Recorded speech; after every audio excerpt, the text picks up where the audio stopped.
Hello and welcome to a new episode of Campus to Capital.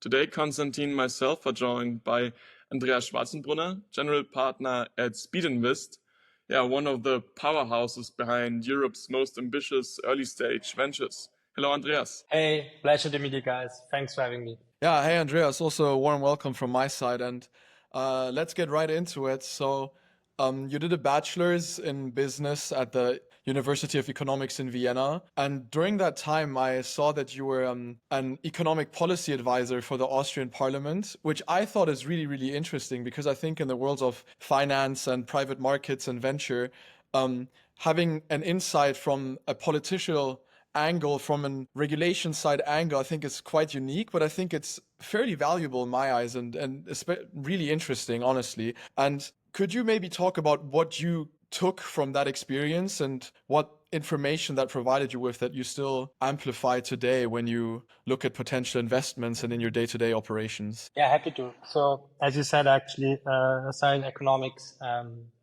and my goal was always to work in politics and or policy, which for some people it's the same, but it's actually very, very different in the way you work, in the way you operate. I was always very engaged in politics from a young age. So when I was 15, roughly, I started to be engaged in politics. Did a lot of other things that are not on my LinkedIn because you mentioned the policy advisor role, but there have been a few other things that are not on my LinkedIn that I worked on in politics.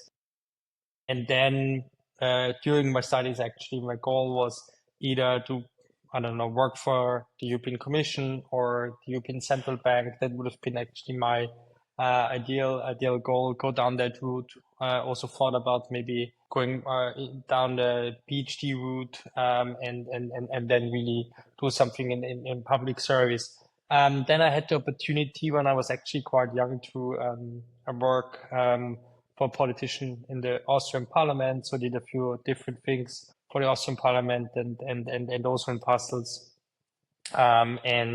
That was the first touch point where I actually was involved in the day-to-day work. So to say, I was writing speeches, I was preparing memos, I was preparing meetings, and then from a parliamentary assistant, so to say, got an offer as a policy advisor focusing on economic policies. My main tasks back then were actually financial markets. So that was the big time of the Euro crisis after Greece and Spain, Portugal, Ireland, etc. So in 2009, 2010.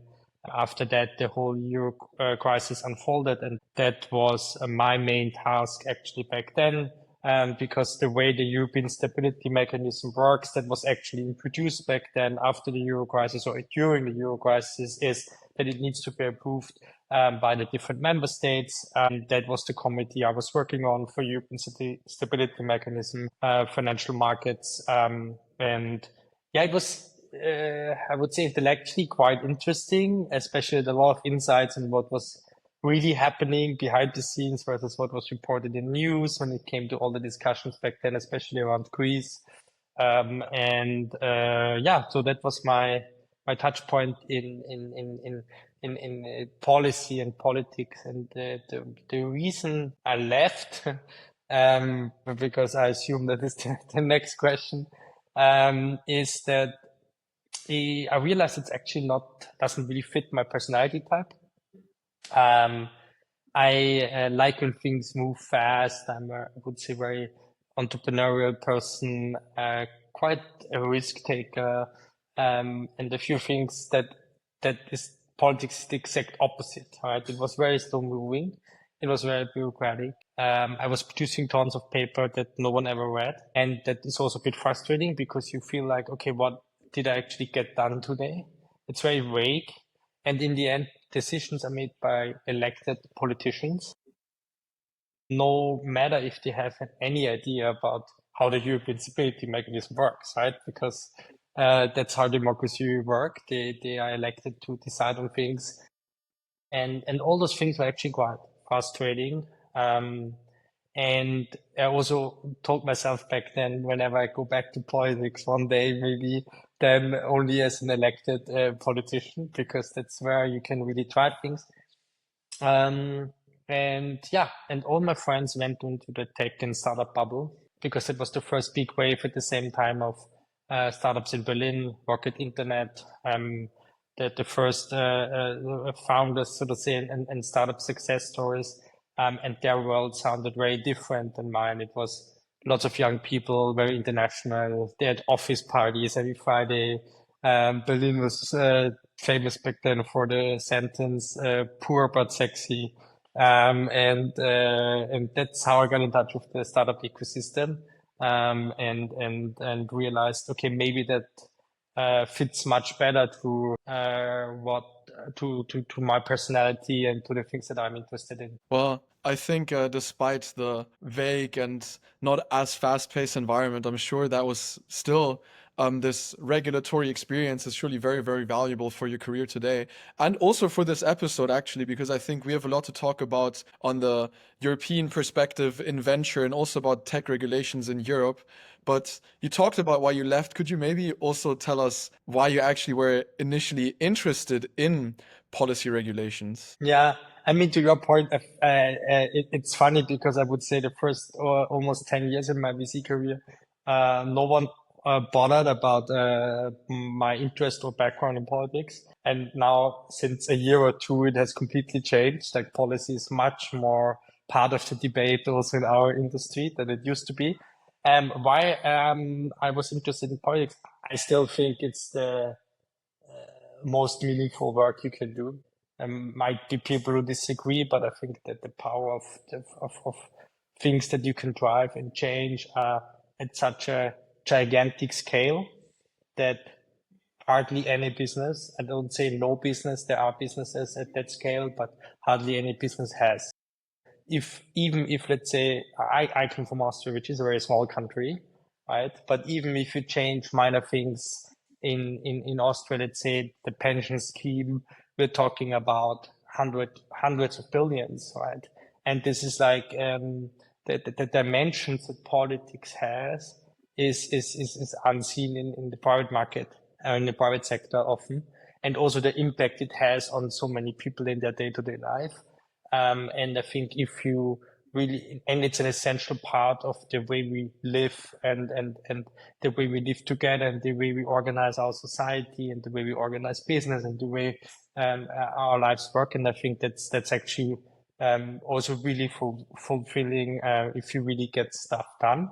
And and that actually still excites me. I mean, I think this world of venture realized it now over the last few years, and we see it, for example, let's take the whole energy space, right? There was this as an example, there was this big wave of solar startups, heat pumps was really cool the last few years.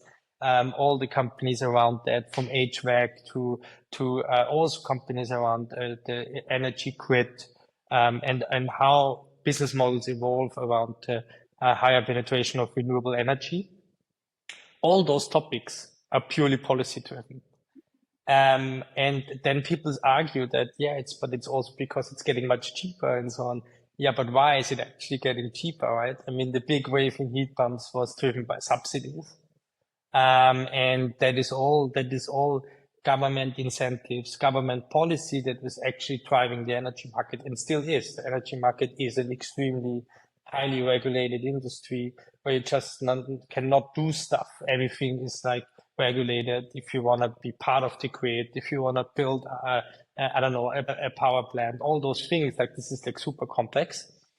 Even as a private individual, when you put solar on your rooftop, it is complex. And I think there are many other industries where you can feel that this is actually important. You could argue in Europe that sometimes it is too important, or probably it is too important, and we should regulate less. That is, I think, the other side of the equation. No, definitely, I do agree. Also, if you look at the automotive and EV industry, you clearly see that there's just a lot of influence. But I mean, during your career, you have had the opportunity to work across Europe. I mean, you've worked in Munich, now in Vienna, and I think you also worked in the Nordics in Stockholm. So based on that journey, what do you think does Europe still underestimate about itself when it comes to entrepreneurship and building, and maybe more importantly, also retaining bold companies? I actually live in Paris now. I'm originally from Austria, but I live in Paris. And yeah, Stockholm as well. So a few European cities or European countries. I think the thing that we underestimate the most is that we have everything it needs. So we have strong universities. We are strong in R&D. We're still a powerhouse of innovation in a lot of industries. People always talk about tech and software, but there are tons of other industries as well, from life science to pharma to you named automotive. There are many other industries where Europe is actually world leading. Robotics is also a very good example where we have actually a lot of expertise. We still have a lot of very successful companies. Often they are not publicly listed or a lot of privately owned businesses, but they are still very successful on a global scale in very innovative fields. And we still do have a lot of money. I mean, people often underestimate, I think, how rich Europe still is, right? We are sitting on tons of assets, right? I mean, Europe is still a very rich continent, and and if you look at the, I don't know, top 10, 20 countries in terms of GDP, but also if you look at GDP per head, and if you look at other dimensions and assets and so on, there's always Europe in part of that, right? And the only problem we have is that we are not channeling those assets and that capital into the right segments, so to say, to really also have a prosperous future and invest in growth. But I think what we underestimate is really all those things that we are much better than we sometimes think we are in many of those dimensions. And we don't really need to hide. I don't think that we need to hide. We can be way more confident. One thing to add, I think what we also underestimate, and this is, I think, even a lot of people within Europe and also politicians have not fully understood that, is actually the power of the single market, right? If you really close all the barriers, or if you get rid of all the barriers that still exist within the European Union, single market within the EU would be the most powerful economic zone globally. And that has still so much potential, right? There was this famous Draghi report that everyone talked about. Last year, I think. And the one thing he said, if there's one thing we just should get going, is close the single market and really make it one common single market, because that would be the biggest driver of growth in Europe. I want to say that I definitely agree, and I think this is also would be a great opportunity to retain talent in Europe as well. I mean, we're seeing it right now. That a lot of talent is coming to Europe. I mean, a lot is going to the UK, but especially in Sweden, we see that Sweden becomes basically a startup fabric. And you personally, you're very excited about industrial tech and sectors like construction, energy, as you also said. Verticals many would maybe call slow moving, but construction, for example, is a multi-trillion per year industry. I saw that you posted a couple of years ago that it composes 10% of Europe's GDP, but it suffered stagnant productivity. So could you maybe explain to us what makes these industrial sectors compelling for venture capital right now? I think you already gave the answer to some extent, because the main reason is because they're just big, very big, huge markets, as Donald Trump would say. Especially if you look at energy, if you look at construction, real estate, is also the biggest emitter of CO2 emissions in Europe, is the biggest sector in terms of employment. It's the biggest contributor of GDP in Europe is construction, real estate. And also logistics is a massive industry. So there are many industries that I would say that more old economy, traditional industries that are just very big, and also especially in some European markets, let's say France or Germany is an example. There's still a very strong industrial base. You still have a lot of companies in automotive, in machinery, and in all those segments. And this is also the second reason why I'm actually quite bullish on those sectors is we also have a lot of know-how, and we in those sectors we also often have a lot more know-how than our global peers, the Americans or in Asia. And I think this is also where we can play at our strengths. So there are segments where we are just more competitive. We have more, and we also have we not only have the experience and know-how, we also have the customers on the continent in those segments, and they're very big.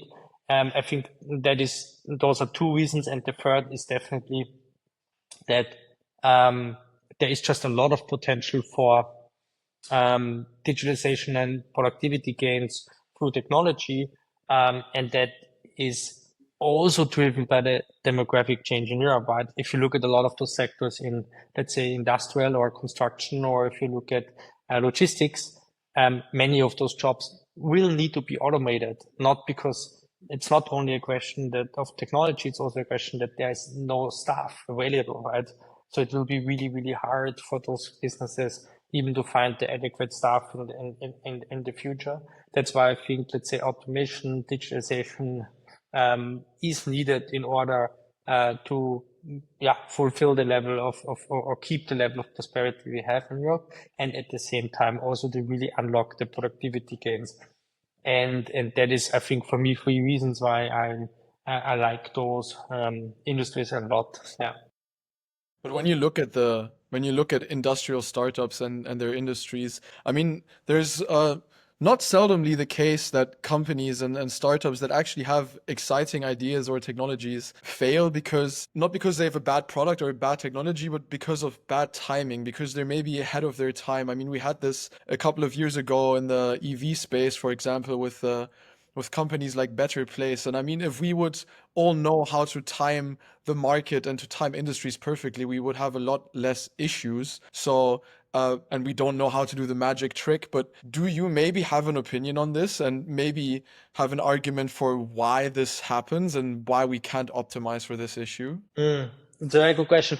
I think, so there was one US VC, I forgot the name, but he said, our job is not to predict the future, but to see the present very clearly. So I think it's really hard as a VC to say that you know what's going to happen, because reality is no one knows. But there are signs in the market where you feel that there is momentum in a particular space. Let me pick one example. So automation in robotics, so really using more flexible software to reprogram a robot. So change specific tasks was in the past extremely cumbersome.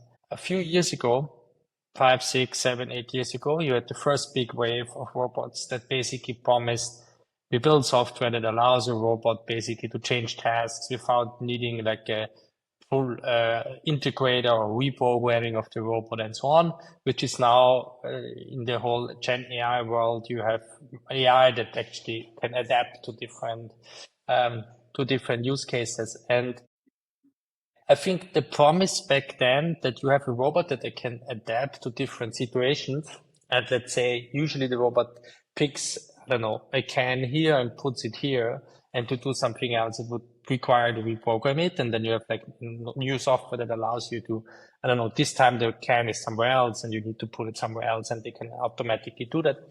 And now with, let's say, AI, like it's all getting a bit easier because you have more data points in computer vision, better data quality, etc. I think the promise back then was already very spot on. And a lot of use cases and a lot of companies said, yeah, that's a use case I need. But I think 2, 3 things were not ready. So first, I think technology was not ready that this really worked seamlessly. Also in terms of, let's say, computer vision, in terms of software, Gen AI in that sense as it is now was not a thing. And the second is a lot of customers, I think were not ready. There were still a lot of question marks about the return on invest of those investments in robotics and so on. So I think there were a lot of things where just market was tad too early, but the proposal made sense. And now, let's say 6, 7 years later, you see the exact same pitch. But you see very different signals that that you see on the one hand, it's easier on technical level that it works. On the other hand, you see way more interest from customers and thought about use cases already. I think it's always important the customer is already educated. They know what they want to solve with it. And it's just not like you put the technology out there and they're like, okay, what should I do with it? Now you have way more customers who know already what they want to do with it. And the question now is more, can they solve it with that solution or that solution and so on, but they know what the use cases are. And I think that's a bit always the risk that you have in VC is really that you are right in the market momentum because you can invest early and it still in hindsight made sense because the topic made sense, but it just like never picks up and there's no customer need or customer demand. And I think that is super crucial. And how you identify these trends is, I think it's really hard to say. I think you really need to just be ears and eyes wide open to see what is happening on the market and not only talk to VCs, because we need to talk to customers, like to really understand, like, where are they in their journey, so to say. And the other thing I think that is also important, if you already have been wrong in the past, you also need to remind yourself that maybe now is the right time, because often investors have this problem that they invested in something and failed. And then they are like, okay, I don't want to invest in this again because that doesn't work. But maybe now it works, right? So you need to also be like constantly aware that you maybe have a bias there and that you need to, that maybe now the timing is very different and now the market is very different. But I think, momentum plays a really, really big role that you are at the right place at the right time. And would you say that this shift is mainly caused by Gen AI, that people become more tech adaptive, also for other technologies like robotics, for example?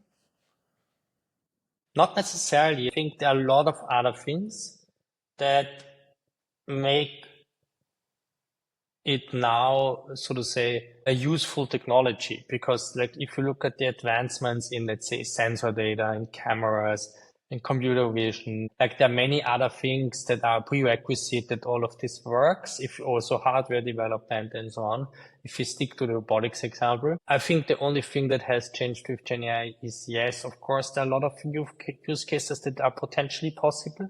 But the other thing is also that the topic is so present that every company thinks about what they can do, right? So everyone is like, hey, what's our AI strategy?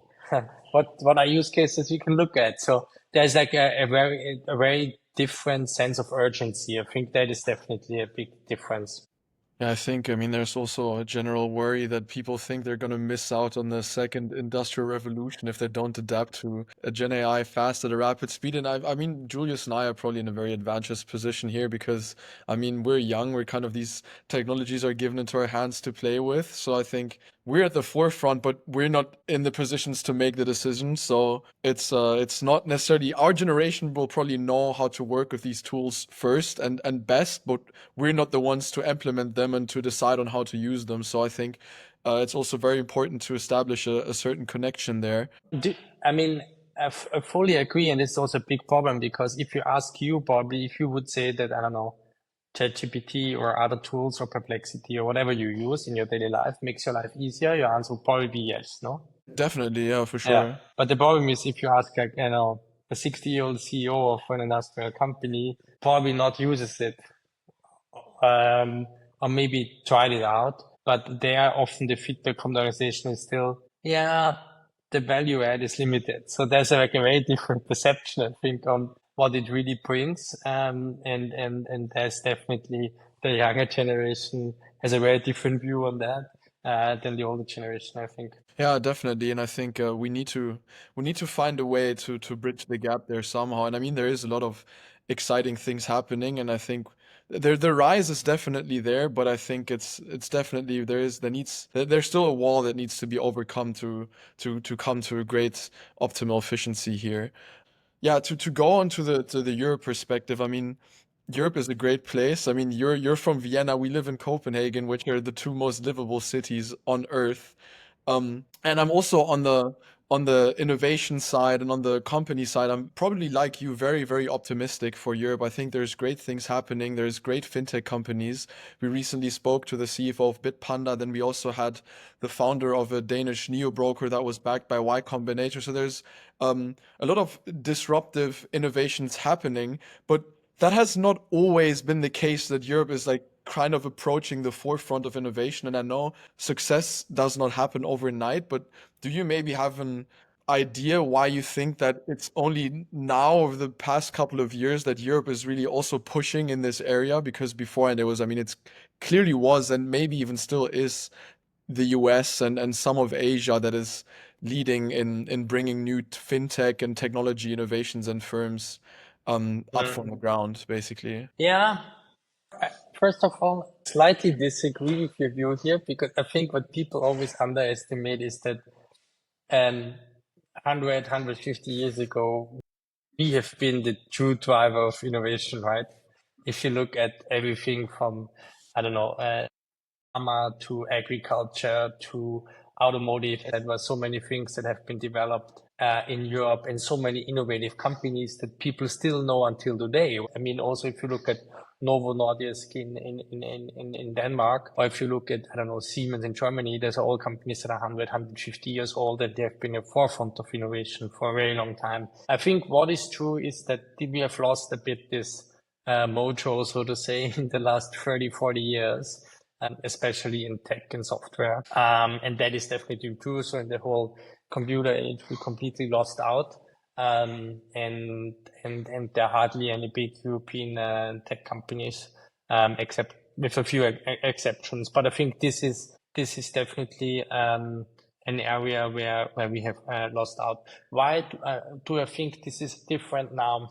I think first of all, it's a bit timing. So the US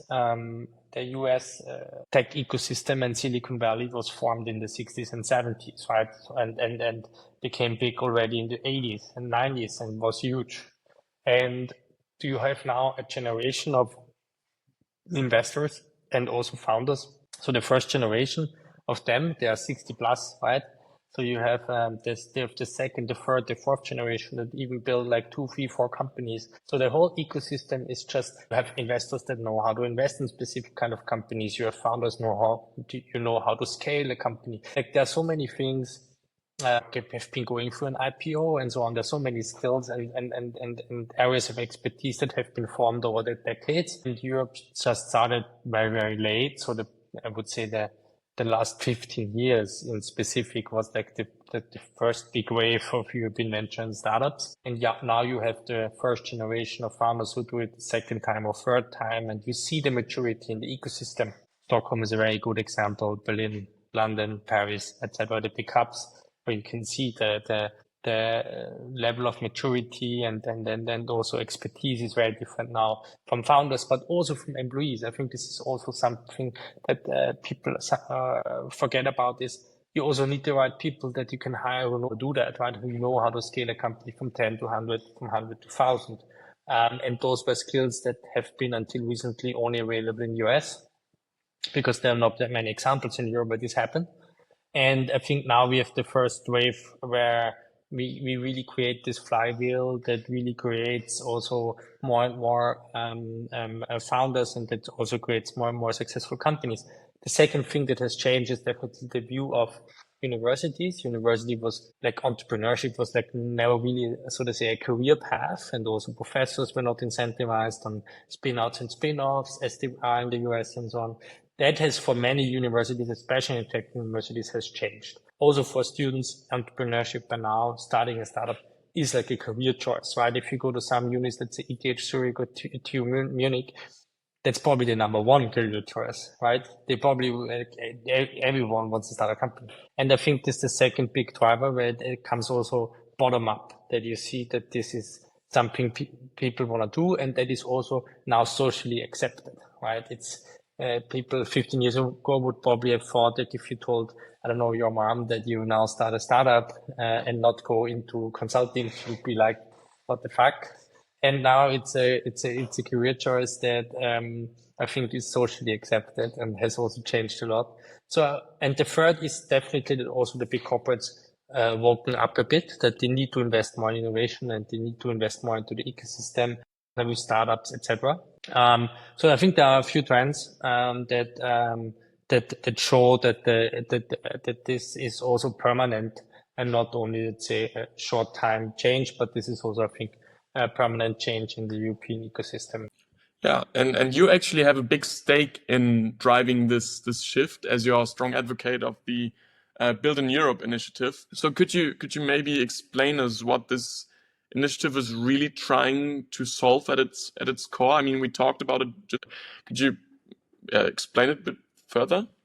Yeah, so I think what we're trying to do is a bit, there's like so many ideas around what the ecosystem needs or what should be done and so on, and especially around three areas, talent, capital, and regulation. So what's the regulatory environment for startups? What's the whole capital and bridging the gap from startup to scale up? How do we finance more also growth in Europe? How can we really work on a capital markets union, better public markets, all those things like better access to capital and talent. Like, as you said, one thing is like one thing to attract them. What can we do to attract the best talent, but also how can we keep them, like what is needed? And I think those three areas we wanted to look at together with really people from the ecosystem. And the goal is to really come up with concrete ideas, because I think one thing that I learned in politics is also that it's not enough to talk in headlines. If you really want to change things,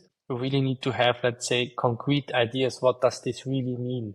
And this must be as concrete as possible, right? If you say to the European Commission, look, those are three things in that and that regulation that need to be adapted because that's a blocker.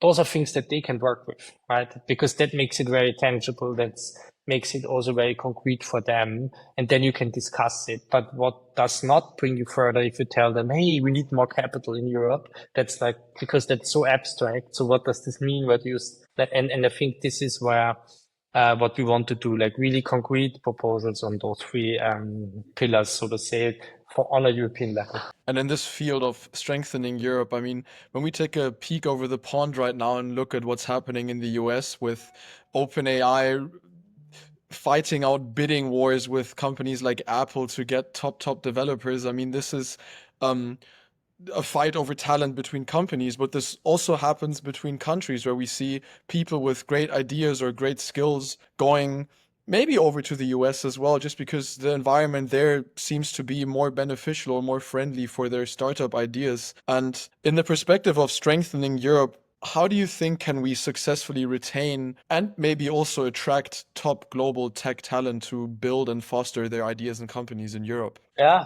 I think on attracting them, I think it's the key prerequisite is already there. It's really nice to live here. And I think this is what helps already a lot. I think the second is really that, especially if you're a non-EU citizen, around visa, the whole bureaucracy is still very complicated, especially in a lot of countries. If you don't speak that language, and you only speak English, a lot of those government processes, it's a really cumbersome process to get the visa, to do this in English, to go through all of that. I think that's one. The second part is really around taxation, around employee stock options, all those things that are very different between member states. Not as easy to manage also as a company, especially if you work in different geos.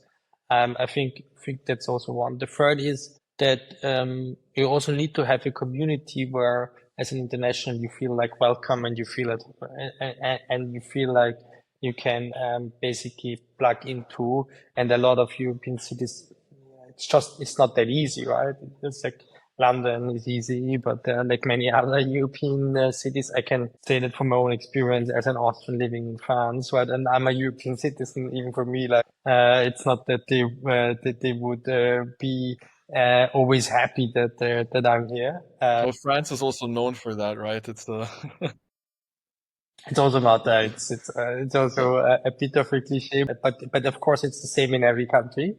It's just it's just harder. And then we also need to make it easier for people to like build a business, build a career. I think there's still many blockers. I mean, as I said, taxation is one, but also other like it's really hard also often to build a business in Germany. You have, I don't know, you need to go for the notary for everything. Like ESOP is really complex. There's like so many things that are on building a business that are just easy in the US. And access to talent is like also if you build a business, having the right people there is like what we said before. I think there are already more people in the US who know how to do that and so on. So this is now also slowly changing in Europe. But I think, yeah, there's a few areas where we can definitely do more. I think the problem is always a bit that if you look at labor law and if you look at taxation and if you look at ESOP and those topics, that is usually always managed on a country level.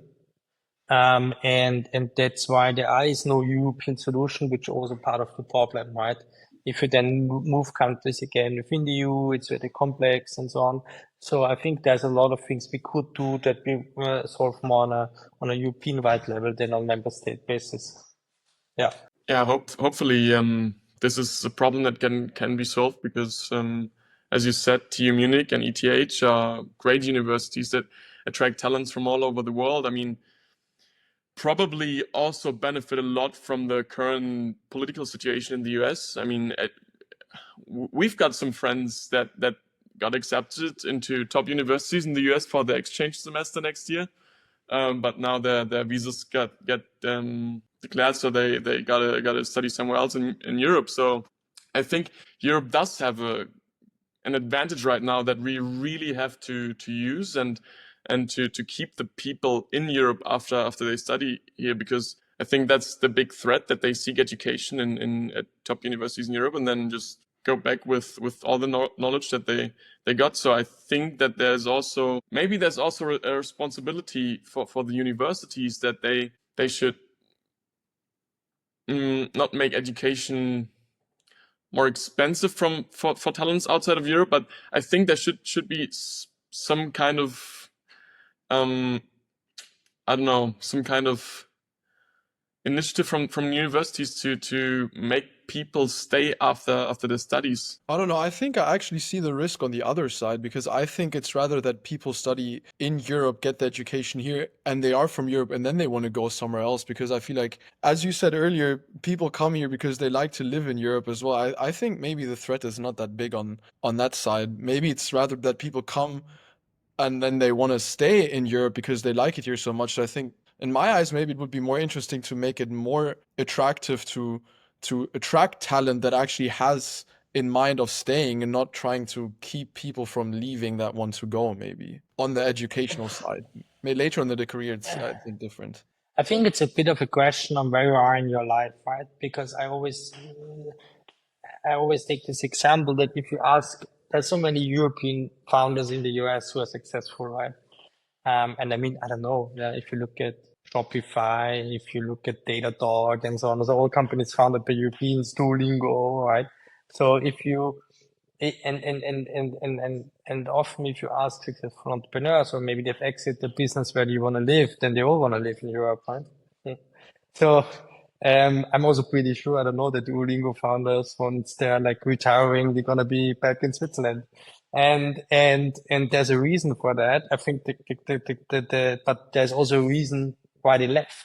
And the reason why they left is, I think that it is just not the best place in the world to build a career and build a business. And I think it's the best place to live, but it's not the best place to build a career in a business. And I think if we change those things, then we have a very powerful combination, because it's a good place to live. And if we also have the same opportunities, then why should anyone leave? No, it's true. But I think, and we keep coming back to this, but one thing that I think Europe is actually strong in, and that they're doing very well, is clearing sides on the regulation side and on the policy side. We, for example, with in the digital payment space, I think the PSD2 is a very proactive and progressive regulation. And interestingly, it's 3 weeks from now, the AI Act will also be enforced finally after it was introduced last year. And I think also that is not only a very democratic regulation act, I think it's also enhancing and then also innovation friendly in my eyes. And what do you think is do you also agree? Do you think Europe is doing well in this, or do you also think Europe needs to do more on this side in order to encourage innovation here? On the regulatory environment, Yes. I don't think we should do more. I think we should do less. um, I think that we have the tendency a bit that we always try to come up with rules and a framework before we actually really understand the topic. I mean, AI is one, and the AI Act is a clear example of that, I think. And we already tried to work on something where it's even, like, when we discussed the AI Act, there weren't even like many solutions that people would use, right? So the world now looks very different, and the world in 2 years will look very different. So the question is, do you really now build a framework that in 2-3 years still gonna be valid, or do you actually create a disadvantage for European companies? And I think that proof is in the pudding. I think it's really hard to say right now how this is going to pan out. I think for other areas, if you look at GDPR, or if you look at other areas, I think it also made the world, especially for smaller businesses, extremely complex, because the only ones that really benefited were consulting firms and law firms who helped you to implement it. And for the bigger ones, it was also a headache, but they have the resources to cope with it. But as a smaller firm, you often don't really have the resources and also the know-how to cope with all the different legislation. There are some areas, even healthcare and fintech, etc., where it's even worse. And I think we create an environment that benefits the large ones versus the small ones. The EU actually wants to achieve exactly the opposite, but that's not what's happening, right? If you look at those regulations, it will be it's easier for the large ones than the small ones, and the outcome is, let's say, I don't know, you probably don't know that, but there's a rule in place that is called DORA, which is the Digital Operations Resilience Act, where financial services institutions in Europe need to basically pre-vet their vendors, and there's a few rules attached to that and how you do that. The outcome of that is, though, that there are many startups who just don't sell to financial services because the hassle for them is so complex to really sell to a bank or whatever that they just don't do it. And this is exactly, I think, in a lot of areas, what's happening in Europe is that we create additional barriers, especially for smaller businesses. And I think this is not really fostering innovation. I think it's in my eyes, because I think it's super relevant to protect infant industries and infant companies as well. But I think it's also it's a kind of a tightrope act to a certain extent in my eyes, because next to ensuring that they have enough room to grow, I think it's also important that you kind of ensure that they will have sustainable business practices as well, right? So I think it's something that needs to be balanced in a certain way. And I guess I would probably agree with you that in a field that's so dynamic still, like AI, you probably need to have something in place, but then I think it needs to be able to be subject to change if needed and if necessary. Yeah, and the problem is a bit to what I said at the very beginning about politics is, right, and I need to be careful what I say, but I think the problem is also that this is in the end a political decision. That means you have a proposal by the Commission that is voted on in the Parliament that maybe gets adapted along the way, but the decision is a political one. And I'm really curious how many AI experts are sitting in the parliament, right? And maybe there are some, but there are definitely not a lot. And the same is true for the commission. And I guarantee you, like, there are many that are voting on this that never even use ChatGPT. And that is the problem a bit, like, with this decision making in politics, is that you have you have limited understanding on the real life implications of such technologies, because the only thing they do is sitting in a meeting room with different stakeholders and everyone tells them their story. But it's not that it's really hard to grasp. And this is a bit, I think, the difficulty. I really like that we kind of referring back to the starting point of the podcast, and then kind of the zoom out we had today from the rather political perspective. But yeah, when we talked a lot about regulation, regulation of AI, regulation in the whole startup and VC space. But maybe concretely talking about AI and what it really can do. I feel like we're past the hype phase. So where do you actually see AI driving real measurable value in the industrial sector today? So what use cases are no longer only theoretical? I think it's interesting that you say we're past the hype phase, because I think we're only at the beginning of the hype phase. I think this is just the start. I think there are many use cases. So as I mentioned before, I think robotics is one.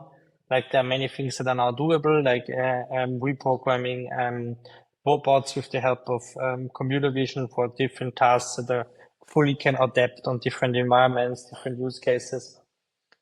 Quality control, same, help of computer vision and AI to really automate quality control. Then there are, of course, many different back office processes where you already have agentic workflows from either, I don't know, procurement to logistics, where it's like, if the inventory is like that, then we order that and that at that customer that is, or here book that and that on that customer account in our ERP, or that triggers, I don't know, a truck that picks up that and that. So I think there's like so many use cases in like mid and back office, and that can be done by agentic workflows in procurement, in logistics, in payments for those companies, etc. I think that is also one that we already see. And then there are also a lot of things on the factory floor in addition to quality control and robotics that really help automating production, from really inventory management to different workflows that are handled by agents in different systems, so to say, triggering different workflows across the factory floor without a human in the loop. So there are some use cases that you see already, but I would say compared to the, let's say, topics like, I don't know, automating coding or automating customer support and so on, industry is for sure definitely still behind, but it's also way more complex in the setup. Yeah, so that is definitely the area.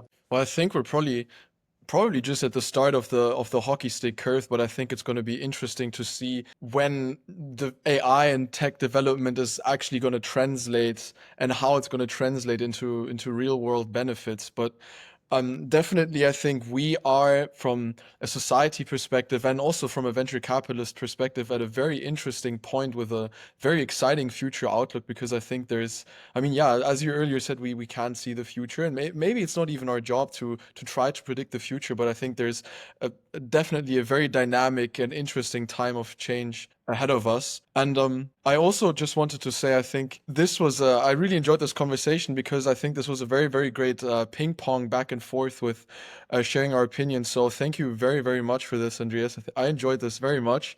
And but I think in perspective of time, we should slowly be coming to an end. So I wanted to thank you. And to our listeners also, I really hope you enjoyed this episode today. We'll be back in 2 weeks. And obviously, don't forget the usual. Check out